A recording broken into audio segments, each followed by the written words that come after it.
As long as you know what you've got inside of you and you listen to people you trust, which you know will give you the honest answers, and then you go and work on the things you have to work on.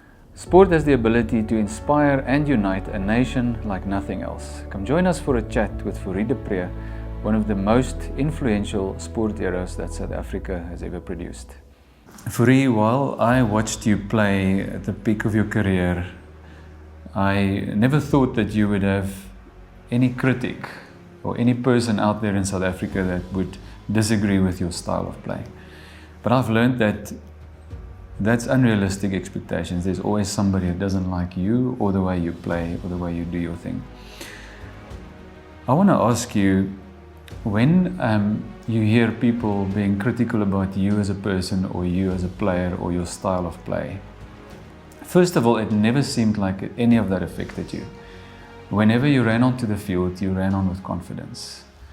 But the reality is every piece of critic would affect you badly. Yeah, I think critics it's part of a game. It's very easy when everything is going well and you're winning trophies and everyone says you're the best, and then you don't even hear those one or two voices that says you struggle. But it's quite easy once you make mistakes, once you start losing, once things aren't going exactly the way you planned, then obviously that critics they jump on the bandwagon. And I think it's tough for every single person in life. If someone tells you you're not good enough in whatever you're doing.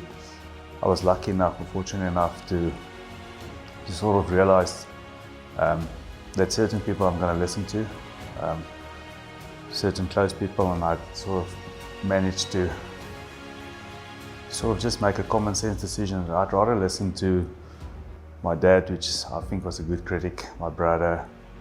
I'd rather listen to what Eddie Jones says about me or what Steve Hansen says about me than some random guy or some random reporter. And obviously, whenever I got off the field, I knew what I did right or wrong. I knew whether I had a good or a bad game. The biggest critic was myself, because I had the drive inside of me to always be the best. And I didn't care if someone else said, but you should have done this or that. I always knew what I should have done. I think what was unfair which I felt was unfair, is if a coach wanted me to play a certain way, I learned sort of, let's call it a box kick. I put effort into to make the box kick work and to make the whole system work around it.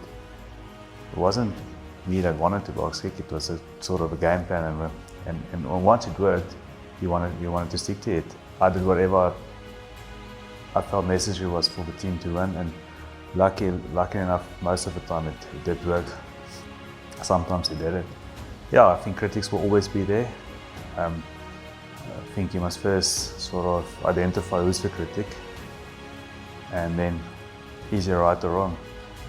As long as you know what you've got inside of you and you listen to people you trust, which you know will give you the honest answers, and then you go and work on the things you have to work on.